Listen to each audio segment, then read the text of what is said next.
ED Bharat सरकार की एक ऐसी सरकारी संस्था जो पिछले कुछ वर्षों से लगातार चर्चे में रही है, लगातार विवादों में रही है। आए दिन हमें समाचार पत्रों के पहले पन्ने पर ईडी का जिक्र बड़े अक्षरों में देखने को मिल जाता है।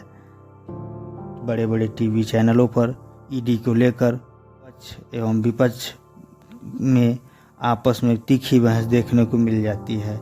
ईडी को लेकर कभी पक्ष द्वारा कभी विपक्ष द्वारा एक दूसरे पर बड़े बड़े संवेदनशील आरोप लगाए जाते हैं। लेकिन ऐसा क्यों हो रहा है? इसका क्या कारण है कि पिछले कुछ वर्षों में इसकी चर्चा इतनी तेज हो गई?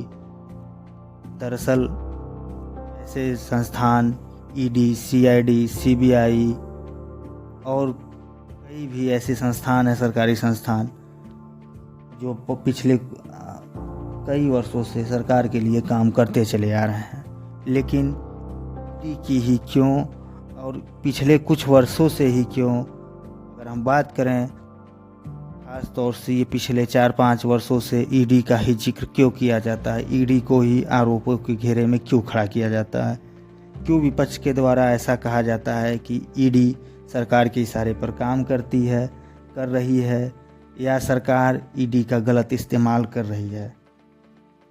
अगर हम इसका तार्किक रूप देखें तो विपक्ष के द्वारा ऐसे आरोप लगाए जाते हैं, जब जब सरकार कमज़ोर पड़ती है, जिस व्यक्ति से कमज़ोर पड़ने लगती है उसके खिलाफ ईडी का गलत इस्तेमाल करती है, और ईडी अपना भरपूर पावर दिखाते हुए उस व्यक्ति को कमज़ोर करने के लिए पूरा प्रयास करती है।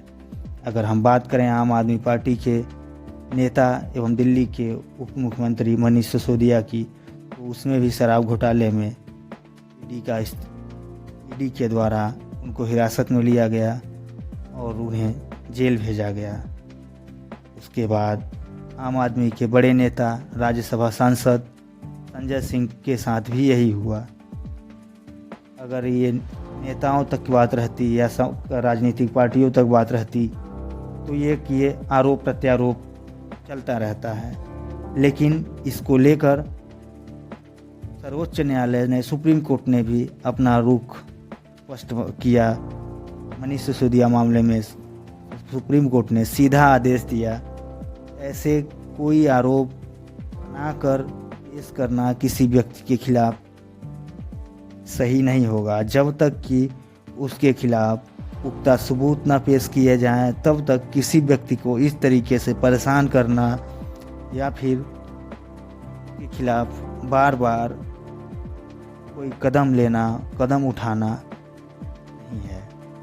अगर हम बात करें विपक्ष की, तो विपक्ष के द्वारा सबसे बड़े आरोपों में से एक ऐसा भी आरोप होता है कि सरकार जिन जिन राज्यों में अपनी पार्टी को कमज़ोर समझने लगती है, या जिन राज्यों में चुनाव में ऐसा लगता है कि यहाँ सरकार या बीजेपी पार्टी कमज़ोर पड़ती नज़र आ रही है, वहाँ ईडी का इस्तेमाल उन नेताओं के खिलाफ होता है जो नेता विपक्ष के मजबूत चेहरे के रूप में खड़े होते हैं।